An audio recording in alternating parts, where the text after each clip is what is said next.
Hello friends, welcome to pi fi study YouTube channel. तो आज हम बात करने वाले हैं वेक्टर रेजोल्यूशन, जिसमें हम देखेंगे कि सुपरपोजिशन और सब्सट्रैक्शन ऑफ वेक्टर क्या होता है। तो स्पेशली वेक्टर रेजोल्यूशन में हम इक्विलिब्रियम को मेंटेन करते हैं केवल दो ही डायरेक्शन में, एक एक्स डायरेक्शन में और एक वाई डायरेक्शन में। तो यह बेसिक कॉन्सेप्ट है जो इक्विलिब्रियम को मेंटेन करता है in case of vector resolution. Let us start from beginning. So vector आपने पिछले मॉड्यूल में देखा था, वेक्टर के लिए डायरेक्शन और मैग्नीट्यूड दोनों का होना ज़रूरी है। इसलिए हम वेक्टर को दो पार्ट में डिवाइड कर सकते हैं, एक होता है हॉरिजॉन्टल डायरेक्शन और एक होता है वर्टिकल डायरेक्शन। तो वेक्टर को कब और किस डायरेक्शन में क्यों रेजोल्यूट करना है, उसका रीज़न ये होता है कि जैसे किसी भी बॉडी पे कोई फोर्स लग रहा है, वह फोर्स जिस भी डायरेक्शन में मैक्सिमम लगेगा उसी डायरेक्शन में हम वेक्टर को रिजोल्यूट कर देंगे। तो number of force is maximum, जहाँ भी जिस भी डायरेक्शन में लगता है वहाँ पे हम वेक्टर को डिवाइड कर सकते हैं। अब इसके जो कंपोनेंट होते हैं, एक हॉरिजॉन्टल कंपोनेंट और एक वर्टिकल कंपोनेंट। हॉरिजॉन्टल कंपोनेंट क्या होता है कि the side on which angle forms, जैसे कोई वेक्टर आपको दिया गया है, वह वेक्टर हॉरिजॉन्टल से जो भी एंगल बना रहा है, तो जो हॉरिजॉन्टल कंपोनेंट होगा वो आप जस्ट एंगल से डिनोट कर पाएंगे। वर्टिकल कंपोनेंट क्या होता है, vertical component normal to the horizontal component. तो हॉरिजॉन्टल कंपोनेंट आपने एक बार डिसाइड कर लिया, तो उसके बाद आप उसके परपेंडिकुलर जो भी कंपोनेंट होगा वो आपका वर्टिकल कंपोनेंट होगा। अगर आपका कोई कंपोनेंट है जो ना तो हॉरिजॉन्टल है ना तो वर्टिकल है, तो उस केस में थोड़ा आपको सोचना होगा कि उस पर्टिकुलर वेक्टर का जो हॉरिजॉन्टल से एंगल किधर बन रहा है। कभी कभी क्या होता है, 3 डायमेंशनल स्पेस में चीज़ें आसानी से दिख नहीं पाती, तो वहाँ पे थोड़ा आपको ध्यान रखना है। अब जैसे हमने जो बात किया हॉरिजॉन्टल कंपोनेंट, एक फोर्स एफ है, इस फोर्स एफ को आप हॉरिजॉन्टल कंपोनेंट में एफ कॉस थीटा में रेजोल्यूट कर देंगे, और एक इसका जो वर्टिकल कंपोनेंट होगा एफ साइन थीटा होगा। तो अगर फोर्स एफ लग रहा है तो इसका एफ एक्स क्या हो जाएगा, एफ कॉस थीटा, और एफ वाई क्या हो जाएगा, एफ साइन थीटा। अब अगर आपके पास एक स्ट्रिंग है, वो मासलेस स्ट्रिंग है, तो उस मासलेस स्ट्रिंग को जब आप खींचेंगे तो उसमें टेंशन लगेगा। वह टेंशन उस स्ट्रिंग में लग रहे फोर्स को डिनोट करता है। तो अगर उसी स्ट्रिंग को हम किसी इलेक्ट्रिक फील्ड में रख देते हैं तो जो नेचर ऑफ फोर्स हो जाएगा वो इलेक्ट्रिक फोर्स हो जाएगा। लेकिन अगर वह स्ट्रिंग उस इलेक्ट्रिक फील्ड में रोटेट करने लगती है तो जो फोर्स उस पर लगता है वो इलेक्ट्रोमैग्नेटिक फोर्स लगने लगता है। तो यह कुछ छोटे छोटे कॉन्सेप्ट है। नाउ अब एक हम क्वेश्चन देखते हैं कि वेक्टर जो रिजोल्यूशन होता है, एक स्ट्रिंग का कॉन्सेप्ट देखते हैं कि स्ट्रिंग में टेंशन कैसे डेवलप होता है।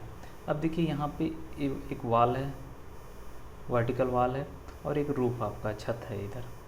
अब यहाँ से आपने एक स्ट्रिंग यहाँ से अटैच करके इधर लटका दिया, और यहाँ से एक स्ट्रिंग वाल से लटका करके यहाँ कर दिया, और ये दोनों स्ट्रिंग जहाँ पे मिल रही हैं वहाँ से आपने 60 kg का वेट लटका दिया।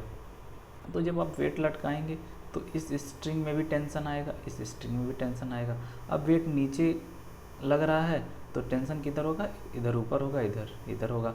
अब आपको फाइंड करना है कि यही जो टेंशन है T1 और T2 ये कितना होगा, इसकी वैल्यू क्या होगी। हमने आपको पहले बताया कि इक्विलिब्रियम वेक्टर में जो इक्विलिब्रियम होती है वो summation F X equal to 0 और sum of F Y equal to 0, आपको वही करना है। अब यहाँ T2 इधर है तो इसका जो हॉरिजॉन्टल कंपोनेंट आपने निकाल लिया T2 cos थीटा, इधर वर्टिकल T2 sin थीटा, और T1 ऑलरेडी हॉरिजॉन्टल कंपोनेंट में है। तो अब आपको समेशन एफ एक्स करना है, तो समेशन एफ एक्स करेंगे तो T1 equal to T2 cos theta यहाँ से हो जाएगा, और जो वर्टिकल कंपोनेंट को जब आप इक्वलिब्रियम में मेंटेन करेंगे तो T2 sin थीटा, ये T2 sin theta equal to 60। तो यहाँ से आपको मिल गया T2 की वैल्यू 120/√3 और T1 की वैल्यू T2 cos 60। तो T2 की वैल्यू यहाँ पे रखेंगे तो T1 की वैल्यू क्या आ जाएगी, 60/√3 Newton. So in this way you can solve this type of question. अब एक दूसरा प्रॉब्लम है, आपने क्या किया, आपके आपने रूप जो है आपका छत है, वहाँ वहाँ पे आपने 2 पॉइंट से 2 स्ट्रिंग जो रस्सी है उसको बांध दिया। यहाँ पे ध्यान रखना है कि जो भी रस्सी है हमने एज्यूम कर लिया कि उसका रस्सी का कोई मास नहीं है, मासलेस स्ट्रिंग है। तो आपने 2 पॉइंट से दोनों रस्सी को लटका लिया, फिर इस पॉइंट पे लाके बांध दिया, फिर यहाँ से 80 kg का एक आपने कोई वेट लटका दिया। अब हम आपसे पूछ रहे हैं कि यहाँ पे T1 और T2 जो टेंशन होगा वो कितना होगा, उसका मैग्नीट्यूड कितना होगा। तो आपको इसमें भी वही करना है, जो समेसन एफ एक्स करना, समेसन एफ वाई करना है, लेकिन उसके पहले आप T2 को हॉरिजॉन्टल और वर्टिकल में डिवाइड कर लीजिए। तो T2 का हॉरिजॉन्टल कंपोनेंट कितना होगा, अगर यहाँ से एंगल थीटा बन रहा है तो T2 कॉस थीटा। T1 का हॉरिजॉन्टल क्या होगा, T1 sine theta. Vertical component in दोनों का क्या होगा, T1 साइन थीटा 1 और T2 cos T2 sine theta 2। अब आपको क्या करना, हॉरिजॉन्टल कंपोनेंट को इक्वल कर देंगे, तो यहाँ से और यहाँ पे एंगल थीटा 1 थीटा हमने मान ही लिया है। अब जो T1 cos theta 1 equal to T2 cos theta 2, तो अगर कॉस थीटा 1 इक्वल टू 3/5 दिया है और कॉस थीटा 2 इक्वल टू 4/5 दिया है, तो यह जो आपका टेंशन होगा T2 इक्वल टू 3T1। और यहाँ पे एक चीज़ और दिया गया है कि जब इन दोनों स्ट्रिंग को आप इस पॉइंट पे मिलाते हैं तो ये 90 डिग्री का एंगल बनता है। इसका मतलब क्या है कि थीटा 1 प्लस थीटा 2 क्या होगा, 90 डिग्री होगा। तो इस प्रकार से आप इसको सॉल्व कर सकते हैं। अब आपको क्या करना, वर्टिकल कंपोनेंट को का इक्विलिब्रियम मेंटेन करना है। तो T1 sine theta 1 plus T2 sine theta 1 equal to 80। तो साइन थीटा 1, अब यहाँ से कॉस थीटा 1 की वैल्यू कितना 3/5 थी, तो वहाँ से उस हिसाब से साइन थीटा 1 की वैल्यू 4/5 आ जाएगी और साइन थीटा 2 की वैल्यू भी आप निकाल लेंगे। अब इसको आप इसको आप सम करके 80 के इक्वल कर दिया। अब इसको यहाँ पे जो T2 की वैल्यू T1 के टर्म में इसको यहाँ पे रिप्लेस कर देंगे। अब आपको क्या मिल जाएगा, T1 इक्वल टू 64 न्यूटन मिल जाएगा और T2 इक्वल टू 48 न्यूटन मिल जाएगा। तो इस प्रकार से आप इस टाइप के क्वेश्चन को सॉल्व कर सकते हैं। कभी कभी क्या होता है कि इस क्वेश्चन को आप जस्ट साइन रूल से भी सॉल्व कर सकते हैं। तो साइन रूल में क्या होता है कि जो टेंशन जिस भी साइड में फोर्स लगता होता है उसके जस्ट अपोजिट में जो एंगल बनता है डिवाइड बाई दिस कर देते हैं। तो अभी हम साइन रूल आपको एक अच्छे से बताएंगे नेक्स्ट स्लाइड में। उससे पहले एक और प्रॉब्लम देख लेते हैं। यहाँ पे क्या है कि जैसे हमने आपको एप्लीकेशन ऑफ डेरिवेटिव में बताया था कि कोई भी जो इंक्लाइंड प्लेन है जितनी एंगल बनाता है उसको टेन थीटा बोलते हैं स्लोप को, या dy/dx बोलते हैं। तो एक स्लोप है कहीं पे 30 डिग्री का, वहाँ पे एक कोई 8 kg का 8 kg का कोई वेट है, रेक्टेंगुलर वेट है, वो रखा गया है। तो यहाँ पे इसको रोकने के लिए एक फोर्स इधर लग रहा है। तो जब इधर हम फोर्स लगाएंगे तो इस बॉडी पे एक नॉर्मल कंपोनेंट अपने आप लगना शुरू हो जाएगा। तो पूछा जा रहा है कि नॉर्मल कंपोनेंट और फोर्स की वैल्यू कितनी होगी। आइए इसको सॉल्व करते हैं। अब हम क्या करेंगे, इस एंगल के लिए, इस 30 डिग्री स्लोप के लिए, अगर ये 30 है तो इसको और इस लाइन को थोड़ा आगे बढ़ाएंगे तो भी 30 हो जाएगा। अब क्या करना है कि इस वाले को 2 कंपोनेंट में डिवाइड कर देंगे। तो एक हॉरिजॉन्टल कंपोनेंट है F cos theta, F cos 30, और एक एफ साइन 30। ये नॉर्मल कंपोनेंट है तो ये ऑलरेडी नॉर्मल है तो इसका कोई कंपोनेंट नहीं होगा। तो अब हम क्या कर देंगे, समेसन ऑफ एफ एक्स और समेसन ऑफ एफ वाई लगा देंगे। तो इधर वाला जो कंपोनेंट है, जो वेट यहाँ पे इसका वेट कितना 8 kg है। तो 8 kg है तो mg, m इंटू जी, 8 इंटू जी की वैल्यू 10 है तो 80 न्यूटन का फोर्स नीचे लगेगा। इसके भी 2 कंपोनेंट हो जाएंगे, एक वर्टिकल और एक हॉरिजॉन्टल कंपोनेंट। अब दोनों कंपोनेंट को इक्वल कर देना है। तो जब समेसन ऑफ एफ एक्स और समेसन ऑफ एफ वाई करेंगे तो हमें मिल जाएगा जो ये नॉर्मल यहाँ पे जो लग रहा है उसकी वैल्यू 160/√3 और एफ की वैल्यू 80/√3 मिल जाएगी। तो इस प्रकार से हम सॉल्व कर सकते हैं। इसको साइन रूल से भी सॉल्व कर सकते हैं। अब बात करते हैं साइन रूल होता क्या है। अगर आपके पास एक ट्रायंगल है और उसकी साइड ए बी और सी है, तो जो साइड ए है उसके सामने वाला एंगल ए है, साइड बी है उसके सामने वाला एंगल बी है, और साइड सी है उसके सामने वाला एंगल सी है। तो इसको आप ऐसे लिख सकते हैं A/sin A equal to B/sin B equal to C/sin B। तो इस रिलेशन को साइन रूल बोलते हैं। अब एक क्वेश्चन सॉल्व कर लेते हैं साइन रूल के एप्लीकेशन पे। ये आपको एक इंक्लाइंड प्लेन दिया है 30 डिग्री पे। यहाँ बोला गया कि एक बॉडी यहाँ पे रखी गई है, इस पे नॉर्मल फोर्स इधर लग रहा है, 8 kg इसका वेट है। तो जो उसका वेट जो ग्रेविटी फोर्स लगेगा 80 न्यूटन लग जाएगा, और इधर फ्रिक्शनल फोर्स F लग रहा है। मतलब कि ये वेट जब इस यहाँ पे बॉडी है यहाँ पे रखी जाएगी तो एक फोर्स लगेगा ड्यू टू ग्रेविटी, वो नीचे लगेगा, तो उसका एक जो हॉरिजॉन्टल और वर्टिकल कंपोनेंट होगा उसको स्लाइड करने के लिए नीचे लगेगा। अब इसका ड्यू टू वेट यहाँ पे सरकना शुरू होगी, फ्रिक्शन डेवलप होगा। तो बोल रहा है कि फ्रिक्शन फोर्स इधर कितना लगेगा, कितना हम फोर्स इधर लगाएंगे कि बॉडी यहीं पे रुकी रहे और इक्विलिब्रियम में रहे। तो इसके लिए हम क्या करेंगे कि जो यहाँ पे जो कोई भी बॉडी कहीं भी आप रख देंगे तो तुरंत उस पर नॉर्मल फोर्स लगने लगता है। जैसे आप किसी भी फर्श पे आप खड़े होते हैं तो आप खड़े इसलिए क्योंकि जितना आपका वेट है उतने वेट के बराबर आपके पैरों से ऊपर की तरफ एक नॉर्मल फोर्स लगता है, इसीलिए आप जो ग्रेविटी में आप एग्जिस्ट कर पाते हैं, अपने आप को खड़ा रख पाते हैं। उसी प्रकार से यहाँ भी होता है कि यहाँ पे नॉर्मल फोर्स लगा तो आपको क्या करना है, 30 डिग्री दिया गया तो नॉर्मल फोर्स, एक फोर्स ये हो गया, एक फोर्स ये हो गया और एक फोर्स इधर हो गया जो नीचे लग रहा है। तो इस नॉर्मल फोर्स और इन दोनों के बीच का एंगल निकाल लेंगे, इस फोर्स और इन दोनों के बीच का एंगल निकाल लेंगे, और ये वाला फोर्स और इन दोनों बीच का एंगल निकाल लेंगे। तो अब क्या करेंगे, n डिवाइड बाई साइन 120, ये वाले angle 120, 80 divide by this sine 90, क्योंकि ए और ए परपेंडिकुलर है एक दूसरे के, और f divide by this angle sine 150। तो इन दोनों रिलेशन से आप n और f की वैल्यू ईजिली कैलकुलेट कर सकते हैं। तो अब बात करते हैं कि यहाँ पे एक पुल्ली रोप सिस्टम दिया गया है। पुल्ली रोप सिस्टम क्या होता है अभी हम आपको बता रहे हैं। उसके पहले इसमें पूछा क्या गया कि ये पुल्ली रोप सिस्टम जो दिया गया है इसमें एक यहाँ पे स्प्रिंग लगाई गई है।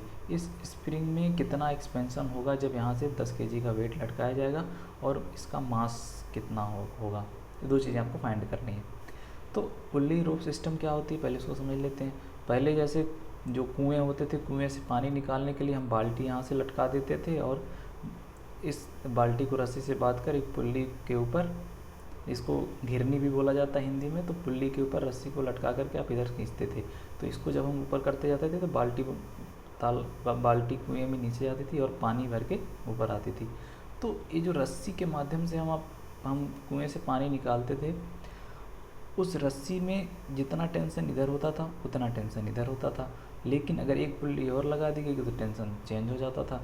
तो यहाँ पे हम यही सेम अरेंजमेंट यहाँ पे रखे हुए हैं कि यहाँ पे एक पुल्ली है, यहाँ पे एक पुल्ली है और यहाँ पे एक पुल्ली है। तो यहाँ पे 10 kg का लगाएंगे तो ये जो स्प्रिंग यहाँ से स्प्रिंग से इसको रोका गया, इसमें कितना एक्सपेंशन होगा, कितना ये फैलेगी, और जो यहाँ पे और एक मास हमने यहाँ पे लटका दिया यम, उसकी वैल्यू कितनी होगी। तो आइए सॉल्व करते हैं। तो इसके लिए हम क्या करेंगे, सबसे पहले अगर हम यहाँ से 10 kg का लगाएंगे तो यहाँ पे स्ट्रिंग में टेंशन डेवलप होगा, और यहाँ भी एजम्पशन है कि जो स्ट्रिंग है वो मासलेस स्ट्रिंग है। तो यहाँ 10 kg का जब वेट लटका देंगे तो 100 kg का फोर्स नीचे लगने लगेगा, तो यहाँ पे टेंशन 100 kg आ जाएगा। तो यहाँ पे टी जो आपका होगा इस वाले स्ट्रिंग में वो 100 न्यूटन आ गया। अब यहाँ इसमें भी वही टेंशन है, इसमें भी वही टेंशन है, तो इसमें भी वही टेंशन है, लेकिन ये वाला टेंशन यहाँ से एक 60 डिग्री का एंगल बन रहा है, यहाँ से 30 डिग्री का एंगल बन रहा है।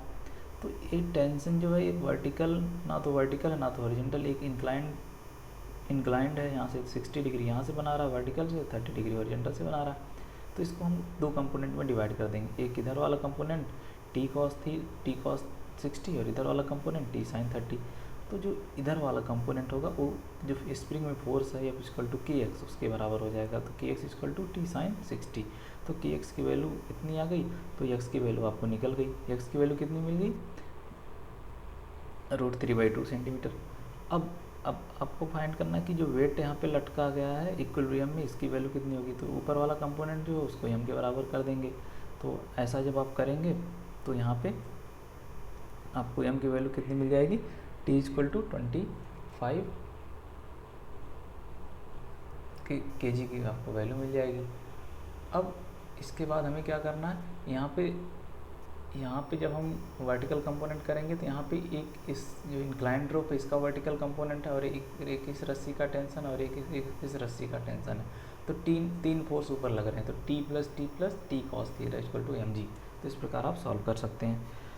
अब हम बात करते हैं कि आपके पास एक छत है, उस छत से आपने ये वाल है, तो जहाँ पे छत और वाल मिलती है वहाँ पे कोना, यहाँ इस कोने से आपने एक रस्सी बांध करके उससे एक कोई सर्कुलर बॉडी है उसको आपने उसके सेंटर से इसको बांध दिया, और इसका जो वेट है इस सर्कुलर बॉडी का 8 kg है। तो पूछा कि यहाँ पे टेंशन कितना होगा, तो इसके लिए आप सेम कॉन्सेप्ट यूज करेंगे। इक्विलिब्रियम के लिए summation F X equal to 0, summation F Y equal to 0। अब इसमें देखते हैं इसको सॉल्व कैसे करना। तो जब यहाँ से 8 kg करे लटकेगा तो इसमें टेंशन डेवलप होगा। उस टेंशन ना तो वर्टिकल है ना तो हॉरिजॉन्टल, इसलिए इसको हम हॉरिजॉन्टल और वर्टिकल दो कंपोनेंट में डिवाइड कर देंगे। एक होगा टी कॉस थीटा, एक होगा टी साइन थीटा। हमने एंगल ए वाला एंगल थीटा मान लिया। अब जब यहाँ से 8 kg लटकाएंगे तो अब कोई भी बॉडी जिस पॉइंट पे टच करता है किसी भी प्लेन को, किसी भी सरफेस को, वहाँ पे नॉर्मल फेस लगता है। तो ये बॉडी सर्कुलर बॉडी है, ये कहाँ पे टच कर रहा है, केवल इस पॉइंट पे। तो इस पॉइंट से यहाँ पे नॉर्मल फोर्स लगेगा n, और इधर 8 ग्राम का आपने लटकाया है तो इधर ग्रेविटी लोड लग रहा है। अब इसको हमने दो कंपोनेंट में डिवाइड कर दिया। अब summation F X summation F Y करेंगे। टी साइन जो यहाँ पे टी 8 kg है, ग्राम में नहीं है, 8 kg है, तो T sine theta equal to 80 इस वाले डायरेक्शन में, और इस वाले डायरेक्शन में T cos theta equal to n इस वाले डायरेक्शन में। तो यहाँ से आपको जब टी मिल गया 100 न्यूटन, तो और थीटा आपको दिया है, थीटा की वैल्यू कितनी है, साइन थीटा की वैल्यू यहाँ पे 4/5 दी है। एक्चुअली यहाँ पे थीटा की वैल्यू 37 है, तो 30 जब साइन 37 की वैल्यू आप निकालेंगे तो आपको 4/5 मिल जाएगा। तो अगर नहीं भी है तो ऐसे भी आपको साइन थीटा की वैल्यू दी रहती है, तो आप कॉस थीटा निकाल सकते हैं। तो साइन थीटा यहाँ पे दिया है 4/5, तो आपको यहाँ से टेंशन मिल गया इस स्प्रिंग में, इस स्ट्रिंग में, और जो नॉर्मल फोर्स लग रहा है यहाँ पे वो कितना है, 60 न्यूटन। तो इस प्रकार आप देख सकते हैं।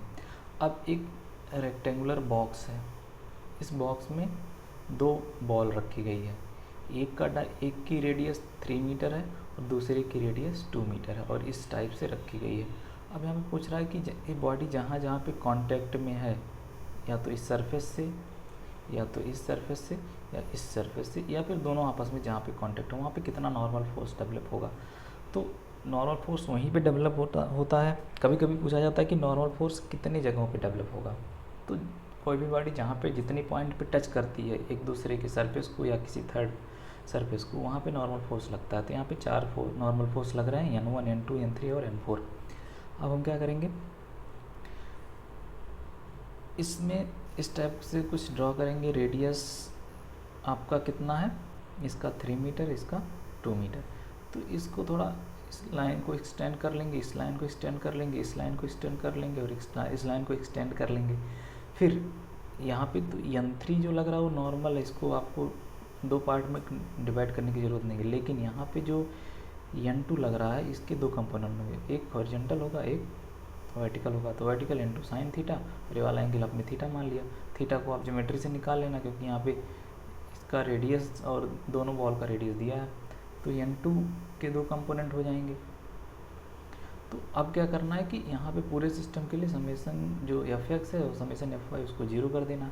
तो यहाँ पे आप देखेंगे कि जो ये वाला फोर्स है N2 sine theta equal to कितना है, N2 साइन थीटा कितना है, 100 क्यों, क्योंकि ये वाला 12 kg का है, बड़ा वाला जो बॉल है, और छोटा वाला बॉल है कितने kg का है, 10 kg का। तो इस छोटे वाले बॉल के लिए N2 sine theta equal to 100 newton. तो N2 निकल जाएगा। बड़े वाले के लिए N1, बड़े वाले के लिए इसका जो 120 kg होगा, तो 120 kg के हिसाब से आप निकाल लेंगे। और यहाँ पे N1 equal to N2 cos theta, जो इसका हॉरिजॉन्टल कंपोनेंट वो निकल जाएगा। तो N1 की वैल्यू आपको निकल जाएगी।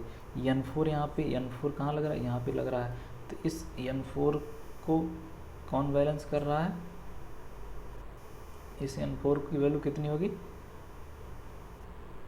ये जो N2 कंपोनेंट इसका है, इस कंपोनेंट का, क्योंकि ये वाला कंपोनेंट इस बॉडी पे भी लग रहा है, तो इसका जो वर्टिकल कंपोनेंट होगा वो बैलेंस करेगा, तो n4 equal to n2 sine theta, और फिर हम n4 निकाल लेंगे।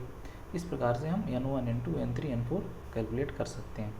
अब एक नेक्स्ट एग्जांपल है, इसमें बोला गया कि required force for which string become horizontal.